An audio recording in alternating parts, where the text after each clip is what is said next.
let us see today some new concepts of vectors.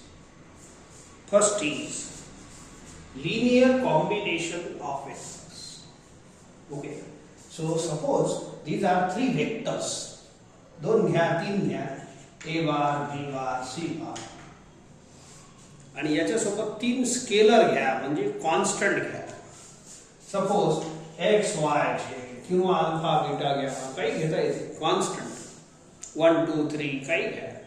So तीन vector घ्या, दोन घ्या, चार घ्या, किती घेतले चालते. Finite number of vectors you take and I will combine these three scalars and three vectors as एका स्केलरला एकाशी मल्टिप्लाय करतो. x a बार याला याच्याशी, याला याच्याशी, कोणत्याही एका स्केलरला एका वेक्टरशी मल्टिप्लाय करा, याला याच्याशी करा, and then add or subtract.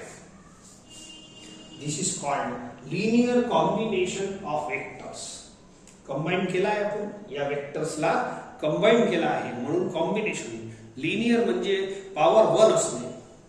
आपल्या मॅथ्स मध्ये लिनियर इक्वेशन बोलतो तर पॉवर 1 वाला इक्वेशन, डिग्री 1 वाला इक्वेशन. सो याचे सर्वांचे पॉवर 1 आहे. So this is called linear combination of this three vectors. दोनच वेक्टर असले तर स्केलरही दोनच घ्या, मग एवढाच घ्या. x a bar plus y b बार, दोन वेक्टर असेल तर तेवढंच. चार असेल तर चौघांचं घ्या. So this is the process of taking linear combination of vectors. Suppose if a bar b bar c बार, सध्या डेफिनेशन मध्ये आपण तीन वेक्टर टाकून देऊ. b 3 vectors, any 3 vectors, and x y z be some scalars, be some scalars, कोणतेही तीन scalars आहेत. then the vector हे जे बनते कॉम्बिनेशन हे वाला, it is a vector quantity because sum of vector is a vector. then the vector x a bar plus y b bar plus z c bar is called linear combination. हे जे आहे heading टाकले, linear combination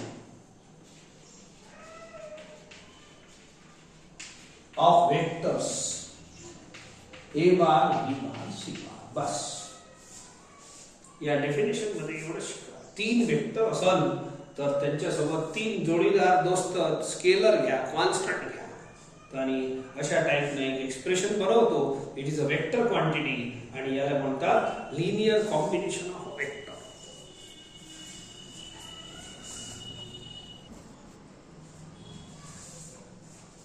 take next one, linearly dependent vectors. समजा मागच्या वेळेसारखे इथे तीन vector घेतो मी. let a bar b bar c bar be three non-zero vectors are said to be, these vectors are said to be linearly dependent. These are said to be linearly dependent if there exist scalars. तीन scalar घेतो आणि not all zero. Scalar म्हणजे number असते आणि तिघही number zero राहू शकते, एखादा zero राहू शकते. not all zero शब्दाचा अर्थ आहे these are not all zero at a time. एखादा झिरो राहू शकते किंवा सर्वचे सर्व नॉन झिरो राहू शकते.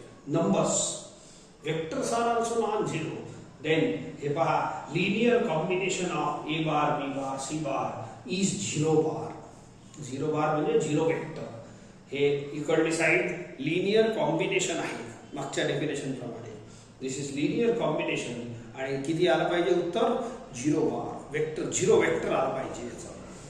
जर असं लिनियर कॉम्बिनेशन 0 असेल तर आपण a bar b bar c बार ला लिनियरली डिपेंडेंट बोलू. परंतु यात x y z जे आहे they are non zero vector, non zero scalars. सर्वचे सर्व एका दमानं 0 राहणार नाही. एखादा नंबर 0 राहू शकते, पण हे इकडली साइड लिनियर कॉम्बिनेशन आहे, लक्षात ठेवता. Linear combination of vector is 0. Okay, आता अशीच डेफिनेशन याचा उलट आहे, लिनियरली इंडिपेंडेंट वेक्टर्स. याच्यातच लिहून देतो. पहिले 1 मिनिट याच्यात लक्षात घ्या. Linearly dependent vectors A bar B bar C bar केव्हा असते? जेव्हा यांचा लिनियर कॉम्बिनेशन 0 असते. Linearly dependent vectors A bar B bar C bar केव्हा राहील? जेव्हा हे linear combination of A bar B bar C bar is 0. यात असणारे X Y Z are not all zero scalars, म्हणजे सर्वचे सर्व एका दमाना 0 राहणार नाही. They are numbers, they may be 0 समजा, ठीक आहे. तर हे 0 राहणार नाही. आता दुसरी डेफिनेशन, पहिले हे लिहून घे जा. आता दुसऱ्या डेफिनेशन मध्ये मायनर चेंजेस आहे. Linearly independent vectors, linearly independent vectors असा शब्द आहे. Linearly independent vectors. आता डेफिनेशन अशीच आहे. A bar B bar C bar are said to be linearly independent vectors if and only if a linear combination is 0 and such that there exist हे सर्वचे सर्व x y z scalars. If there exist scalars x y z such that and x is equal to y is equal to z is equal to 0, bus bus minor changes आहेत मागच्या definition मध्ये आणि या definition मध्ये. काय म्हटलं पहा, ए bar B bar C बार R linearly independent vectors. केव्हा? जेव्हा लिनियर कॉम्बिनेशन 0. मागच्या वेळी लिनियर कॉम्बिनेशन 0 होतं, परंतु मागच्या वेळेचे हे जे नंबर होते x Y Z, they are non zero numbers, not all 0. सर्वचे सर्व 0 नाही राहत. या वेळेला हे तिन्ही नंबर 0 कंपल्सरी आहे.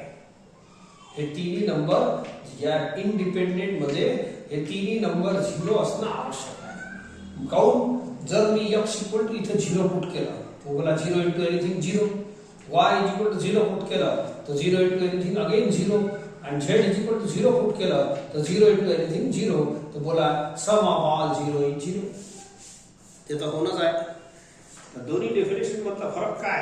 याच्यातही लिनियर कॉम्बिनेशन 0 आहे एबीसी चा, आणि मागच्या डिपेंडेंट मध्ये लिनियर कॉम्बिनेशन 0. त्यात एक्स वाय झेड नॉट 0 होते आणि याच्यात एक्स वाय झेड 0 आहे ऑल. ठीक आहे. दिस इज मायनर डिफरन्स. हे वाला लाईन, ही लाईन डिफरन्स आहे बस, बाकी काही नाही.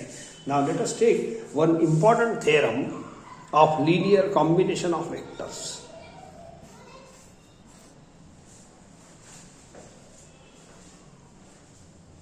See one important theorem. If a bar and b bar are two non-zero, non-collinear vectors, then every vector r bar coplanar with them can be uniquely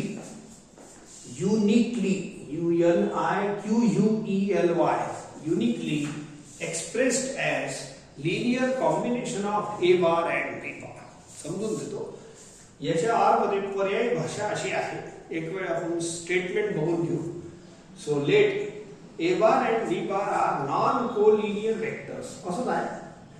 a vector R bar is coplanar with A bar and B bar if and only there exist unique scalars.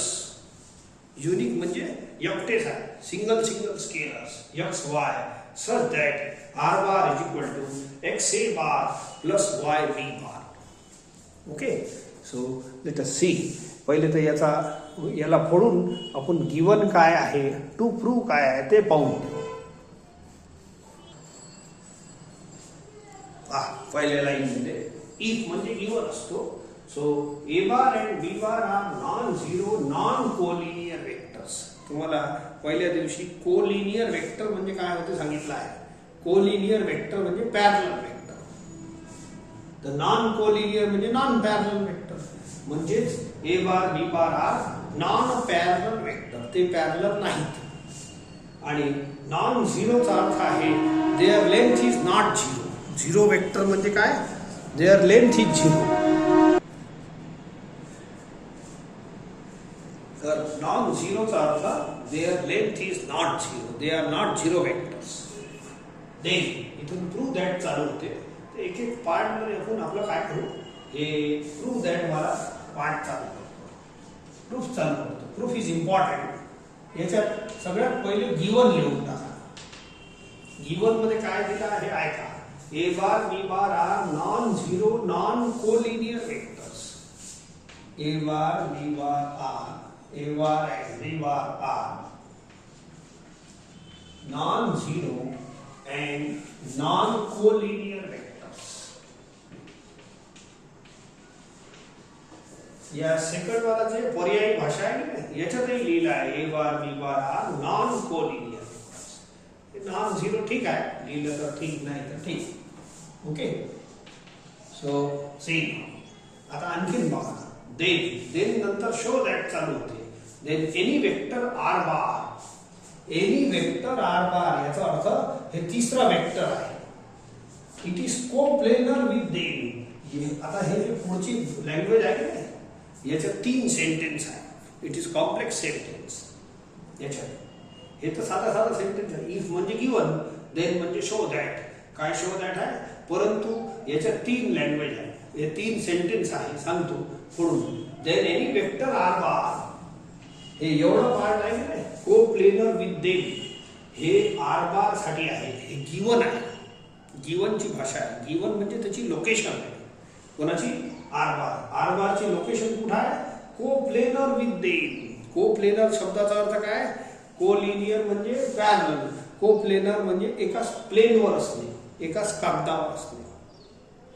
एकाच असं दिवालावर काढतो की नाही, तर they are coplanar. तर सांगितलं आहे को म्हणजे सेम प्लेनवर असणारे वेक्टर्स. मग आर बारची लोकेशन दिली आहे, हे प्रूव्ह नाही करायचं. एवढं हे 3 शब्द अलग सेंटेन्स बनते. आर बारची लोकेशन कशी आहे, coplanar with A bar and B bar. तर हे गिवन मध्ये येते. एवढं सेंटेन्स गिवन मध्ये येते. म्हणजेच काय सांगितलं याने, R bar is coplanar with A bar and B bar. म्हणून A bar B bar R bar are coplanar. याचा अर्थ काय, ए बार बी बार आर बार तुम्ही एकाच कागदावर काढा. एक पेपर असं ब्लॅकबोर्डवर, एक पेपरवर मी 3 वेक्टर काढीन and those are called coplanar. This is the location of R bar. हे प्रूव्ह नाही करायचं, लोकेशन तर द्यायला लागेल ना त्याला, तेव्हाच तर प्रूव्ह होईल. ए बार बी बार फिक्स वेक्टर्स आहे दिलेले, आणि आर बार कोणताही वेक्टर आहे. ठीक आहे, पुढे चला. आता प्रूव्ह काय करायचं ऐका. To prove then any vector, हे पार्ट गिवन होतं, सोडून देतो. आता एनी वेक्टर, आणखीन या सेंटेन्स मध्ये 3 सेंटेन्स मिक्स आहे. एक सेंटेन्स हे झालं आर बारची लोकेशन. आता दुसरं, then prove that R any vector R bar can be uniquely expressed as linear combination of a bar and b bar. ठीक आहे, ऐका परत ऐका. then prove that any vector r bar, हे नका वाचू आता, is हे नका वाचू, एक शब्द थोडा गाळतो नंतर सांग. so then any vector r bar is, याला is वाचतो, expressed as linear combination of a bar and b bar. ऐका, तर प्रूव्ह काय करायचं आहे, R bar is, then any vector R bar, हे पहा आर बार इज, याला इज बोला, is expressed as linear combination of A bar and B bar. आताच तुम्हाला पहिली डेफिनेशन शिकवली. Linear combination of A bar and B bar म्हणजे काय, एक्स आणि वाय स्केलर घ्या, तर X A bar plus Y B bar R is the linear combination. या सेंटेन्सचा अर्थ आहे linear combination of A bar and B bar म्हणजे काय, X A bar plus Y B bar. परत ऐका, then prove that R bar is expressed as linear combination of a bar and b bar. This expression is nothing but linear combination of a bar and b bar. समजले का?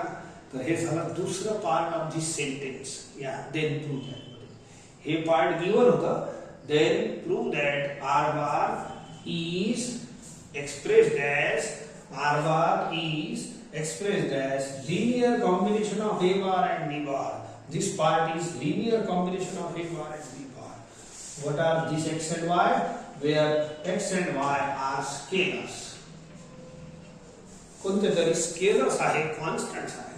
मग हे शब्द गाळला होता मी. हे तिसरं हे प्रूव्ह दॅट आहे. हे म्हणजे प्रूव्ह दॅट मध्ये आहे. Then prove that R bar can unique is unique. याला इज वाचून घ्या. Is unique. हे जे आर बार आहे ना, हे वाला R bar is unique. Then prove that R bar is unique. असे 3 सेंटेन्स या प्रूव्ह देनच्या नंतर लिहिले आहे. हे तर साधं सेंटेन्स आहे गिवन मध्ये. हे टाकलं मी गिवन मध्ये, परंतु हे कॉम्प्लेक्स सेंटेन्स आहे. Then prove that R bar हे 3 शब्द या आर बारचं लोकेशन आहे. म्हणून हे गिवन मध्ये, लोकेशन कधी गिवन मध्ये येते, प्रूव्ह नाही करावा. सो देअरफॉर आता हे गिवन मध्ये टाकलं मी आर बारची location coplanar with A and B. A bar B bar R bar are coplanar. हे गिवन झालं. अँड प्रूव्ह दॅट आता सांगितलं पुढचे 2 sentence. R bar is expressed as, R bar is expressed as linear combination of A bar and B bar. हे बघा. आणि R bar is unique.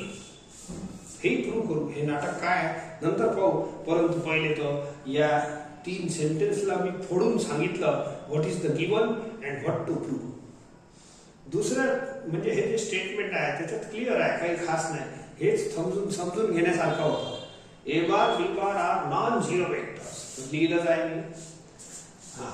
इथे एक इफ एंड ओनली इफ शब्द आलेला आहे. इफ एंड ओनली शब्द म्हणजे ऑनवर्स अँड कॉन्वर्स प्रूव्ह करावा लागेल तुम्हाला. ऑनवर्स अँड कॉन्वर्स.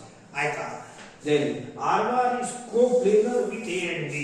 बोला हे गिवन आहे. इफ एंड ओनली जेव्हा येतं ना एक वेळ ऑनवर्स, याच्या आधीचं गिवन घ्या, बाकीचं प्रूव्ह करा. आणि मग उलटा कॉन्वर्स, इकडलं गिवन घ्या आणि याच्या आधीचं प्रूव्ह करा. बोला पहिला काय गिवन आहे? R bar is coplanar with A and B. हे पहा गिवन मध्ये टाकलं आहे. R bar is coplanar with A and B म्हणजे तिघही कोप्लेनर आहे. कोप्लेनर आहे म्हणजे एका कागदावर ड्रॉ करता येते.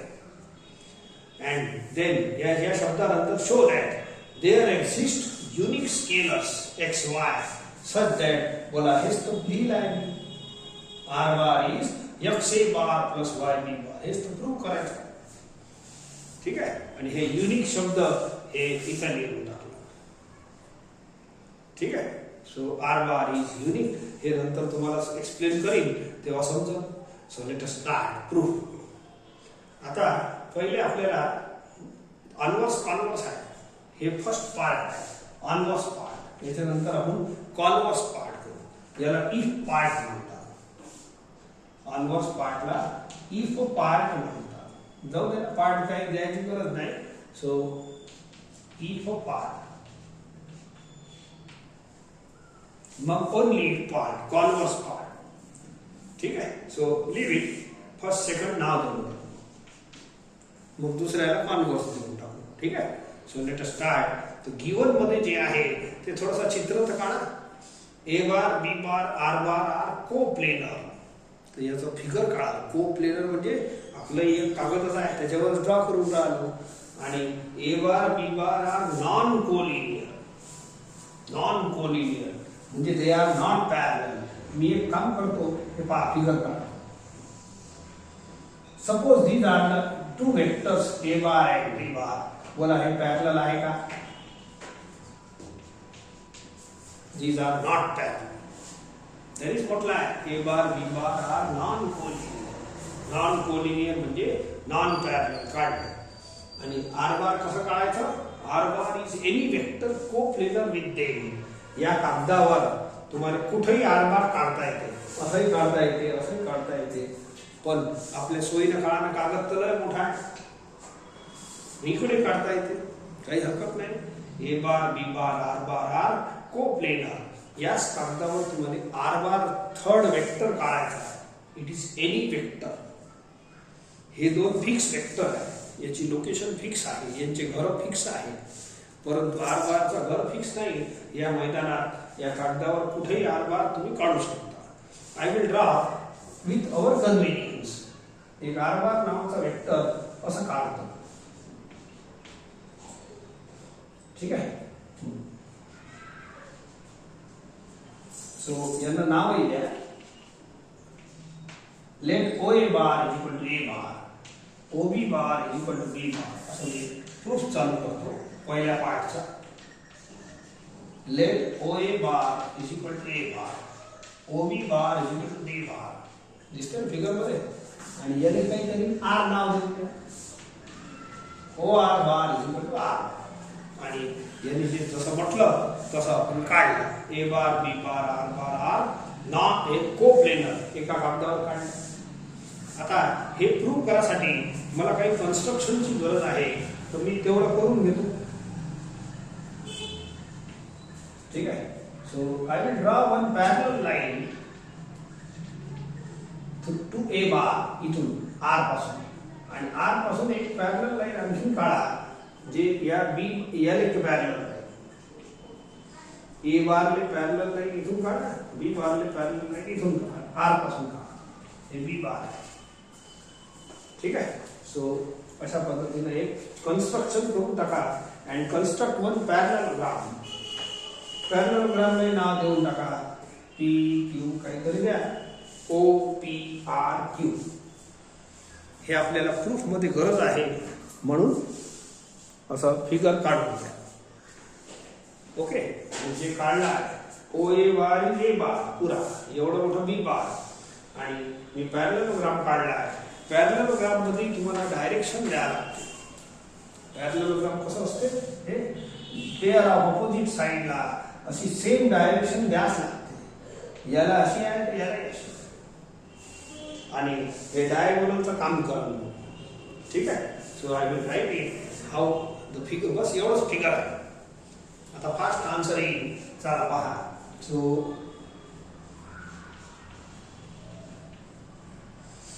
draw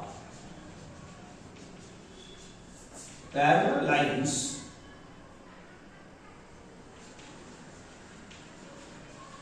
through point R to A bar and B bar to complete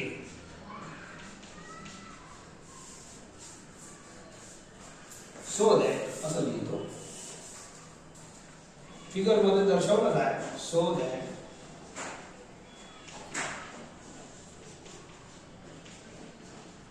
पॅरललोग्राम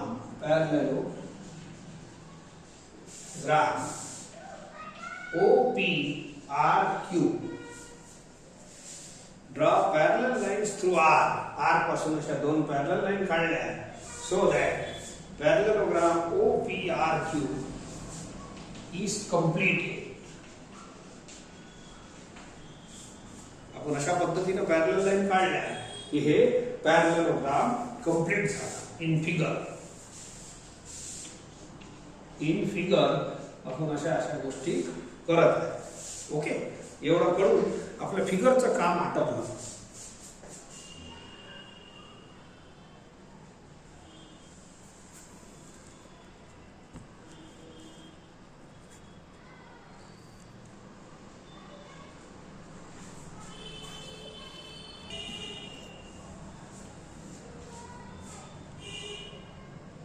चला पहा. Okay. Now see the figure again. Figure पहा. फिगर कम्प्लीटली दिसत आहे ना. हा. लिसन. या फिगर मध्ये can I say OP is parallel to OA. एकाच लाईन वर आहे. In figure clearly OP bar is parallel to OA bar. OP bar is parallel to OA bar. काउन की एकाच लाइन वर आहे. And OQ bar is parallel to OB bar. OQ bar is parallel to OB bar. हे दोघे एकाच रेषेवर आहे. म्हणून parallel OQ bar is parallel to OB bar. लिसन. आणि तुम्हाला एकदम स्टार्ट मध्ये पॅरलल वेक्टरची डेफिनेशन शिकवली आहे. पॅरलल वेक्टरची डेफिनेशन कशी? A bar is parallel to B bar if and only A bar is constant time of B bar. अशी डेफिनेशन आहे. A bar is parallel to दोन वेक्टर पॅरलल ची डेफिनेशन आहे. So they are parallel if and only A bar one vector is constant time of other. तो बोला हे दोन vector जर पॅरलल आहे तो therefore one vector is constant time of other असं लिहितो. x is a constant, k च्या ऐवजी x घेतो. याच्यात काही घेतो बोला दोन वेक्टर पॅरलल आहे तर one vector is constant time of other.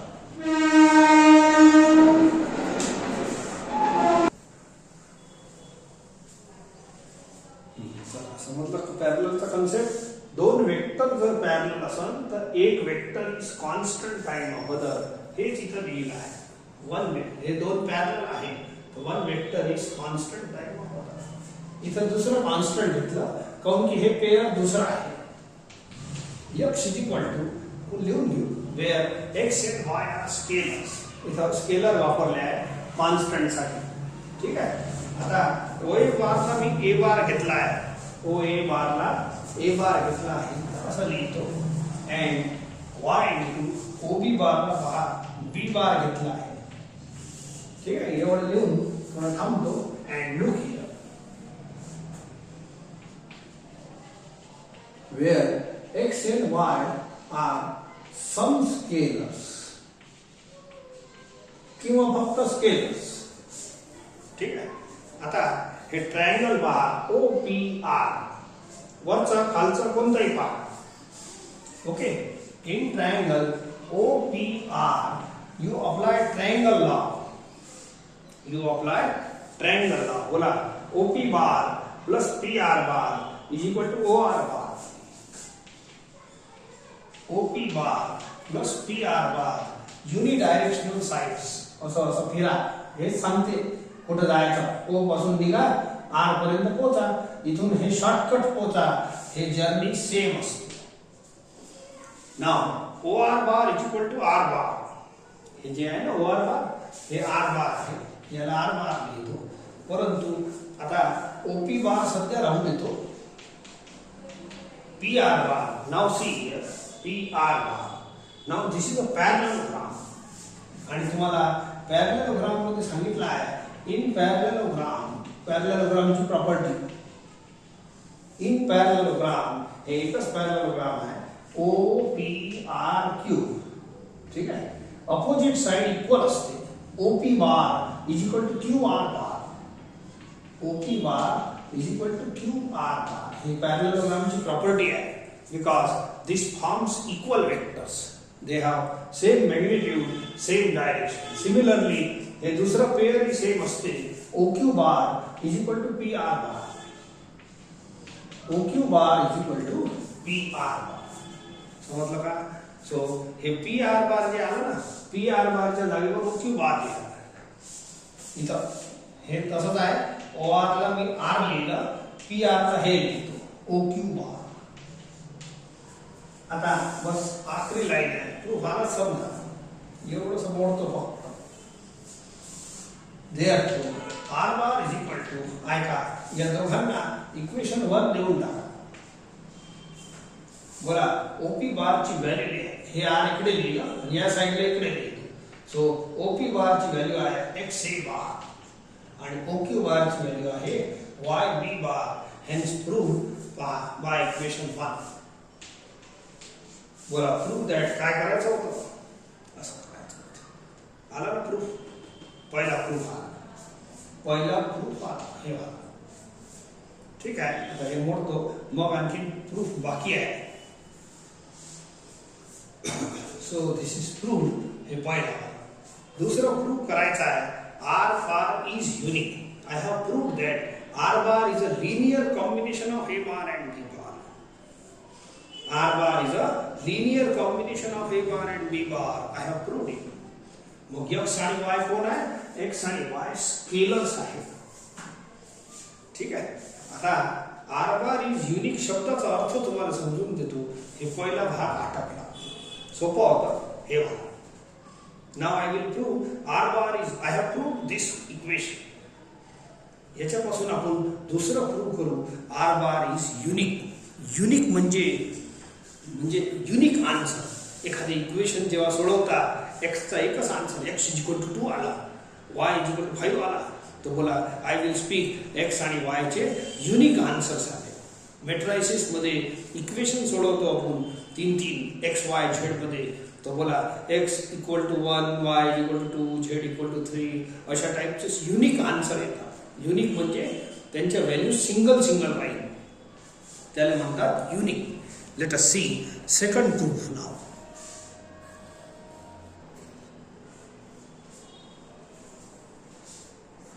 Listen, to prove that R bar is unique, याला हेडिंग मध्ये युनिकनेस म्हटलेला आहे.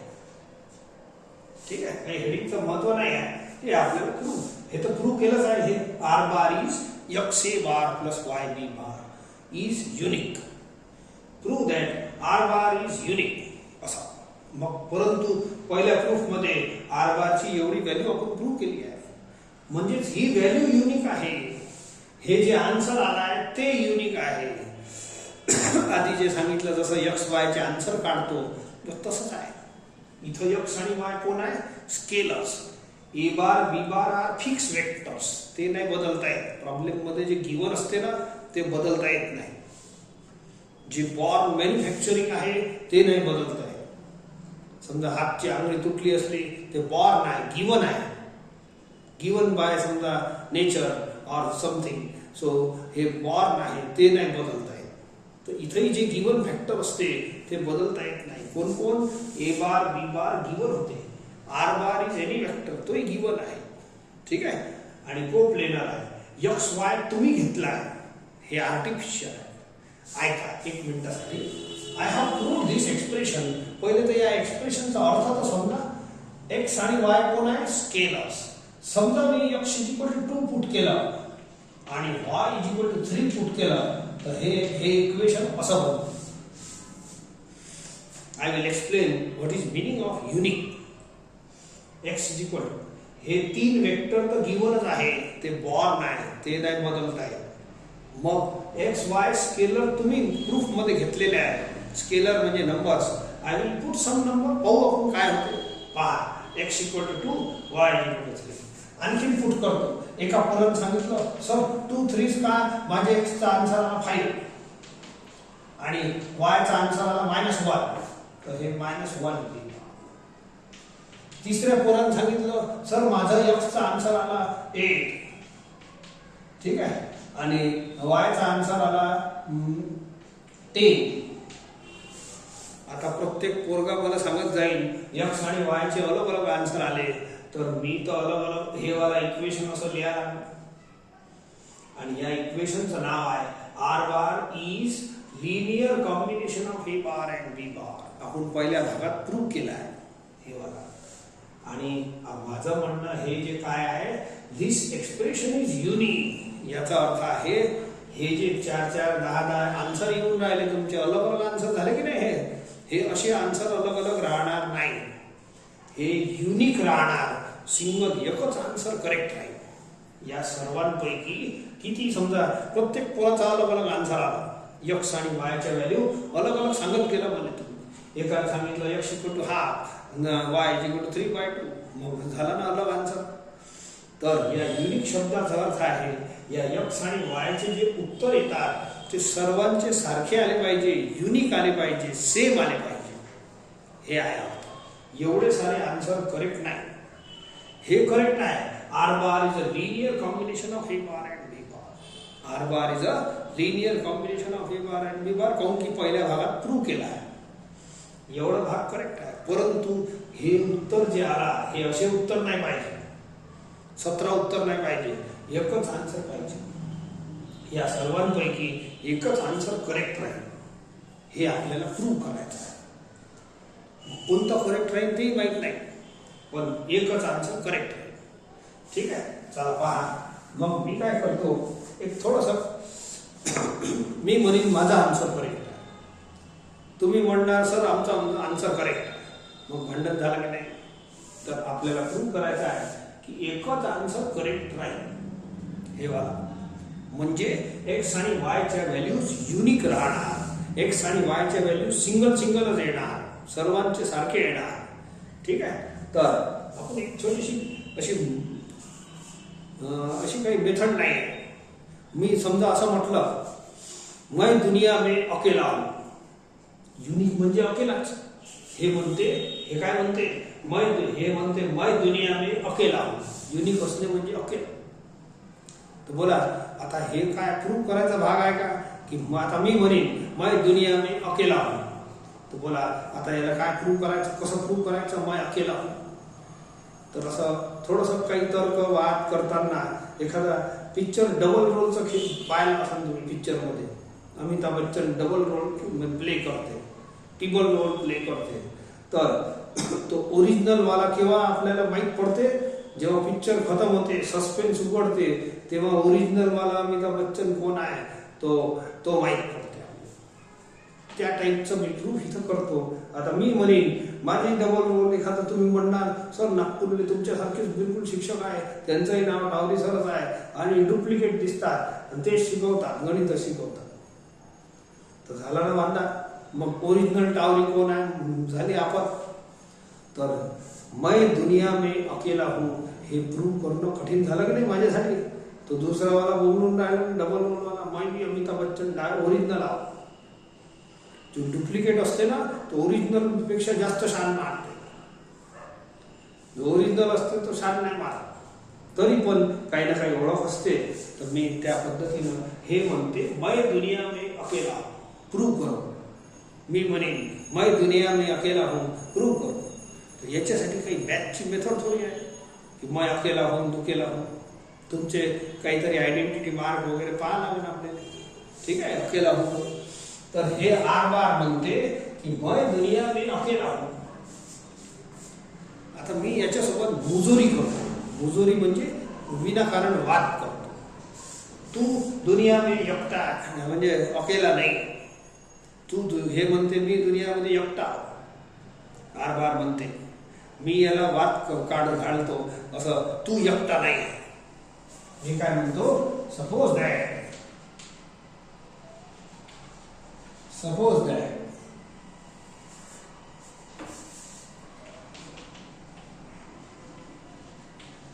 assume that r bar is equal to x a bar plus y b bar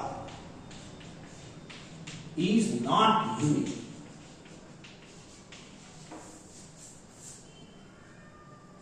ठीक आहे. So late R बार, लेटच घ्या, काय नाही एवढे मोठे शब्द लावा. सो आर बार हे म्हणते R bar is unique prove करा. हे म्हणते आर बार मी एकटा दुनियामध्ये. मी म्हणतो तू एकटा नाही आहे. मी याला काय म्हणतो, तू एकटा नाही आहे. ठीक आहे. मग परत लिहितो. मग हे म्हणून म्हणे सर मैं अकेला नाही होतो, नागपूरवाला टावरी सर कोण आहे.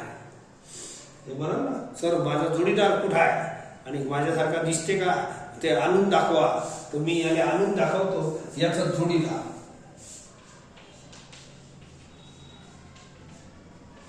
If possible let r bar is equal to x1 a bar plus y1 b bar. पहा जोडीदार दिसते की नाही. जोडीदार काऊन घेता येते, काऊन की आपण आधी फर्स्ट पार्ट मध्ये प्रूव्ह केला आहे r bar is a linear combination of a bar and b bar. अरे हे प्रूव्ह केला आहे. ठीक आहे. हे शब्द चांगला आहे.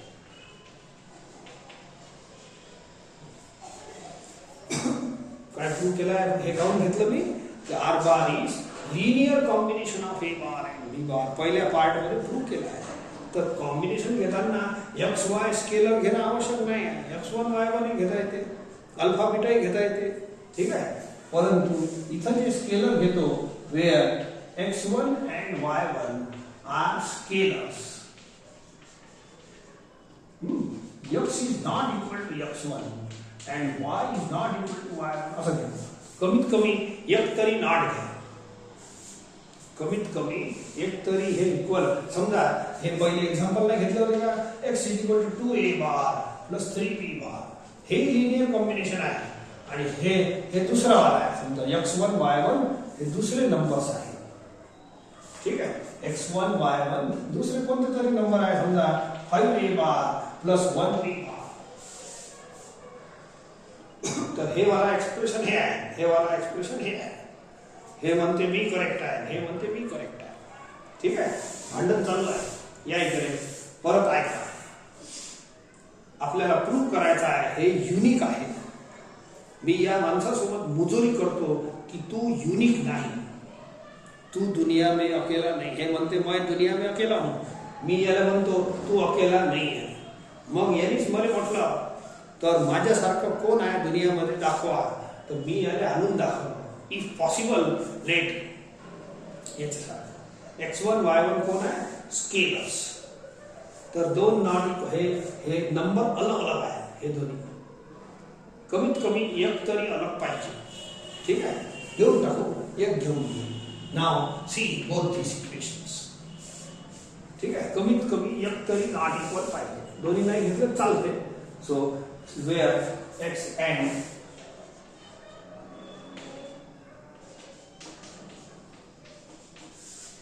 दुसरं इक्वल असलं तरी चालते अलग असलं तरी चालते ठीक आहे सो चला एवढं लेट केलं मी लेट केलं आहे तर अलग अलग एक्सप्रेशन झाले परंतु पहिला प्रूफ दोघांना सिद्ध करते पहिला प्रूफ दोघांना सॅटिस्फाय करते R bar is a linear combination of A and B ही R bar is a linear combination of A and B ठीक आहे परंतु by mathematics from equation 1 and 2 आपण मॅथमॅटिक्स मध्ये हे सॉल्व करू शकतो तर मी या दोघांना सॉल्व करतो बोला आरएचएस सेम आहे तर एलएचएस सेम करतो x a bar plus y b bar is equal to x1 a bar plus y1 b bar LHS same आहे तर आरएचएस सेम जरूर राहील सॉल्व करतो आणखी पहा a बार एका साइडला आला b बार दुसऱ्या साइडला आला a बार कॉमन घ्या याच्यातलं b बार कॉमन घ्या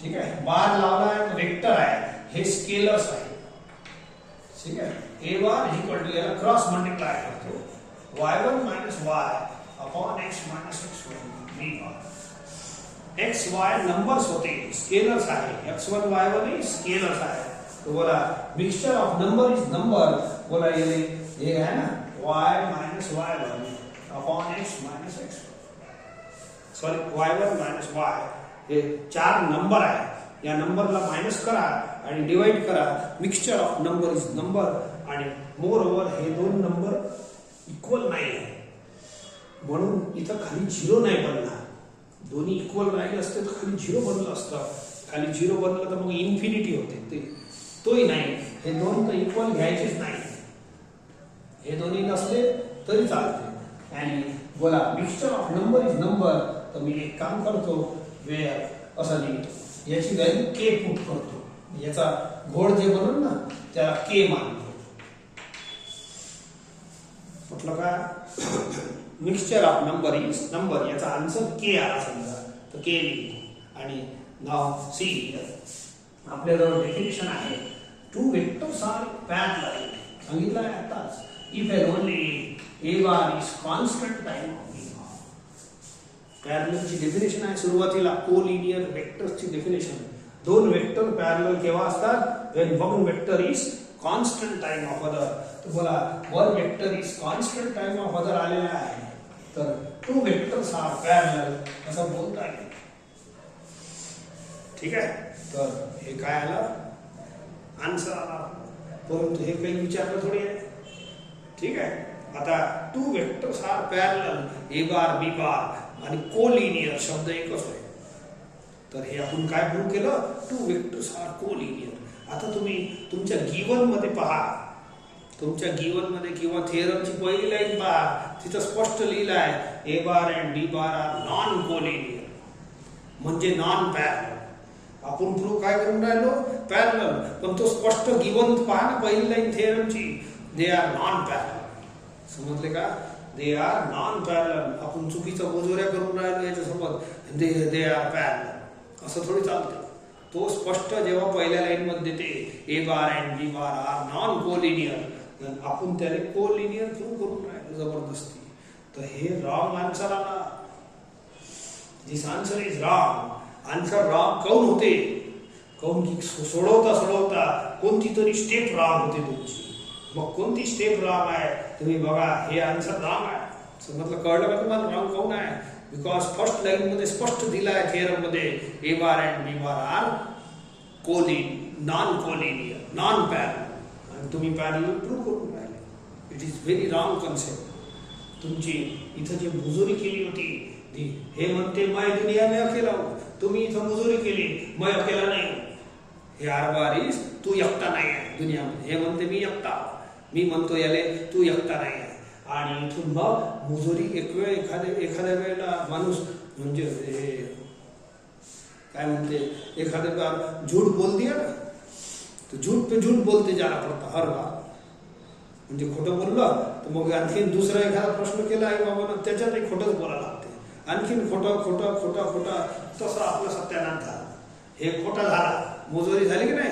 हे म्हणते मी एकटा, हे म्हणते मी म्हणतो तू एकटा नाही. मग हे मुजोरीवर मुजोरीवर मुजोरीवर आणि खोटा आन्सर उघडलं. हे खोटा निघाला. मग हे खोटा काऊन निघाला? Why this wrong answer appears? हे wrong due to some step is wrong. ही सम स्टेप कोणती तरी स्टेप रॉंग झाली त्यामुळे हे आन्सर रॉंग आला. तर स्टेप तर मला तर काही बाकी तर रॉंग काही दिसत नाही. हे तर कॅल्क्युलेशन आहे. ही स्टेप इथून माझी चालू झाली आहे. Start is wrong. This is wrong. This sentence is false according. हे wrong आहे due to starting is wrong. Starting म्हणजे R bar is not unique is false sentence. मग लॉजिक प्रमाणे R bar is not unique is false. तर R bar is unique is true. हे जर sentence false असेल तर हे सेंटेन्स काय झाला? ट्रू झाला. Hence proved R bar is unique. हे जिंकला. मी ये दुनिया मैं दुनिया में अकेला हूं. बस झाला, प्रूफ खतम. असं सिद्ध करत असतो मैं दुनिया में अकेला हूं.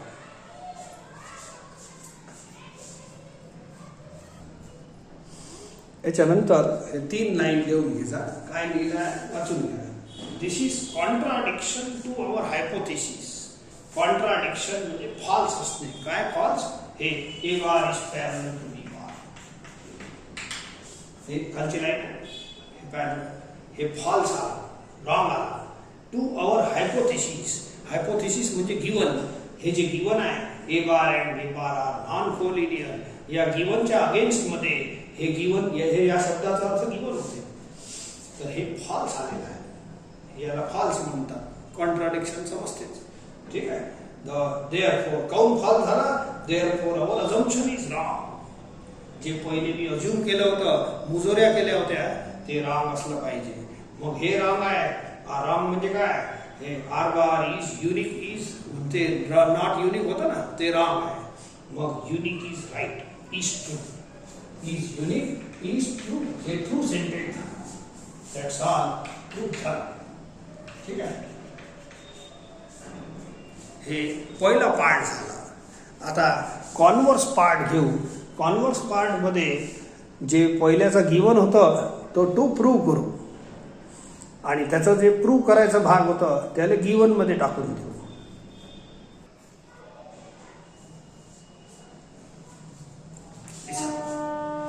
हे टू प्रूव्ह होतं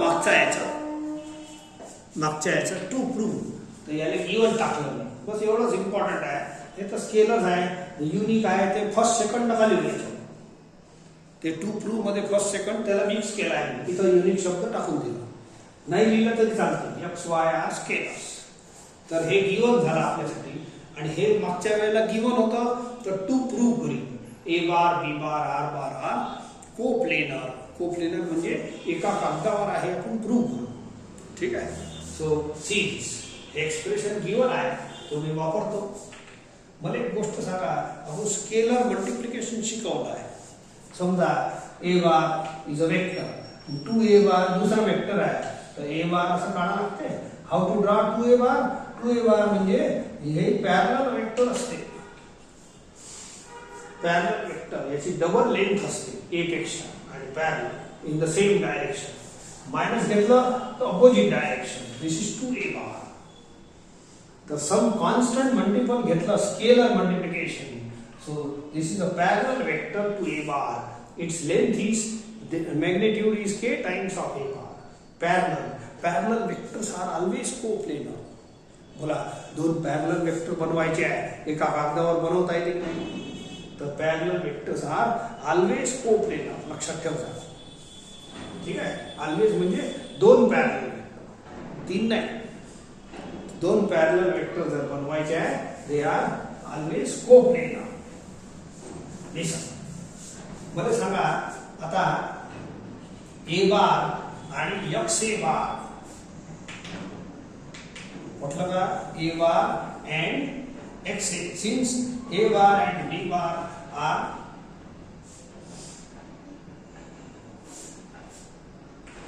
A bar and X A bar are coplanar.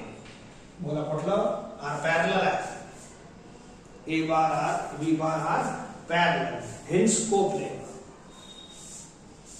X A bar are parallel म्हणून टाकतो कोलिनियर.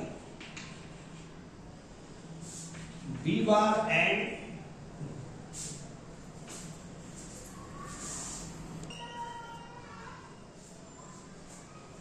लिसन, छोटासा प्रूफ आहे, A bar and B bar are coplanar. आपल्याला हे बघा, दोन पॅरलल वेक्टर असले तरी एका कागदावर काढता येते, आणि दोन पॅरलल वेक्टर नसले तरी एका कागदावर काढता येते. दोनची गोष्ट करतो, जास्त नाही. तर दोन आपल्याला नॉन कोलिनियर वेक्टर्स दिला आहे, नॉन कोलिनियर वेक्टर हे गिवन मध्ये येते. समजले का, पॅरलल असले तरी कोप्लेनर बोलता येईल दोन साठी, आणि नॉन पॅरलल आहे तरी आपण एका कागदावर काढले आहे सुरुवातीला. ठीक आहे, तर हे कोप्लेनर झाले. मला सांगा, एका कागदावर हे पहा, फिगर पहा, हे कागद आहे, समजा हे ए बार आहे, हे बी बार आहे, दीज आर नॉन पॅरलल. त्यांनी म्हटलंय तर हे एका कागदावर सहज काढता येते दोन वेक्टर. आणखीन पहा, बोला, याने पॅरलल वेक्टर जो असते तोही याच कागदावर नाही. पॅरलल तर आहे एका कागदावर, दुसरं कुठे जाणार आहे. आणि Y B bar is also parallel to B bar, तर Y B bar is also parallel to B bar. Parallel vectors are always coplanar, दोन दोन. तर हे याच कागदावर राहील, हे याच कागदावर राहील. बोला, आता सम ऑफ द वेक्टर म्हणजे ट्रायंगल लॉ बनते. असं सम ऑफ द वेक्टर हे यांना सम केलं तर बोला, ट्रायंगल एकच कागदावर राहते, आणि हे दोघांचा सम हे वाला राहते. हे आहे X A bar plus Y B bar. तर सम ऑफ वेक्टर म्हणजे काय, third side of triangle by triangle law. तर या दोघांना ऍड केलं तर तिसरी साइड बनते. तर हे त्याच कागदावर आहे, हे दोन कोप्लेनर बांधतो. तर हे दोन्ही हे वाले, हे दोन वेक्टर, हे दोन कोप्लेनर आहेत. कोलिनियर असो लिनियर असो, कोलिनियर और नॉन कोलिनियर, एकाच कागदावर असतात. ठीक आहे, मग यांना पॅरलल असणारे वेक्टर म्हणजे हे दोन सुद्धा त्याच कागदावर आहे. पॅरलल आर ऑलवेज कोप्लेनर, हे कोप्लेनर झाले. मग ट्रायंगल लॉ ना हे या दोघांचा सम हे बनते. ठीक आहे, या दोघांचा sum of the vector is also coplanar. त्याच कागदावर बनत आहे, काही दुसऱ्या कागदावर थोडी जाणार आहे. ही साइड आणि या साइडचं नाव आहे X A bar plus Y B bar is also coplanar. आणि ही व्हॅल्यू कोण आहे, ही व्हॅल्यू आहे आर बार. तर याच्या जागेवर मी आर लिहितो, R bar is coplanar with A and B. म्हणजे आर बार ए बार बी बार, ए बार बी बार, आणि हे आहे आर बार. या साइडला आर बार बोलतात, आर कोप्लेनर. समजले का, फिगर काढायचा असेल असं काढलं, नाही तर याच्यात फिगरची गरज नाही. ठीक आहे, हे असं ठुसका प्रूफ आहे. 2-4 लाईन थोडी आठवण ठेवता, दॅट्स ऑल. इथं या पहिल्या थेरमचं प्रूफ खतम होते. It is important theorem. याचा थोडंसं शॉर्टकट देऊन देतो, काऊन की प्रॉब्लेम्समध्ये आपल्याला शॉर्टकट वापरावा लागेल. ठीक आहे, what is shortcut of this theorem. Note मध्ये थोडंसं लिहितो, मग आपल्याला काम पडणार आहे. Shortcut of theorem 1. ठीक आहे, बस एवढंच वापर जा. A bar, B bar, R bar are coplanar. हे गिवन होतं माहित आहे. If and only if R bar is equal to X A bar plus Y B bar. हे प्रूव्ह दॅट. एवढंच तुम्ही लक्षात ठेवा. It is very important. हे थिअरम म्हणून एवढंच लक्षात ठेवा. 3 वेक्टर्स कोप्लेनर लाईन, एका कागदावर राहील 3 vectors coplanar line. If and only if R bar is X A bar plus Y B bar. R bar is a linear combination of A bar and B bar. जर 3 vector coplanar असले तर त्यातलं एक vector is linear combination of other 2 A bar and B bar. किंवा असं जर linear expression असेल, if R bar is X A bar plus Y B bar, then उलटा A bar B bar R bar are coplanar. उलटा सीधा formula आपण वापरू. जेव्हा प्रॉब्लेममध्ये वापरू. आणखीन रिवाइज करीन, परंतु हे इकडली साईड आपलं गिवन होतं माहीत आहे. हे प्रूव्ह दॅट. कॉन्व्हर्समध्ये हे गिवन घाला आणि हे प्रूव्ह केलं. ठीक आहे, चला.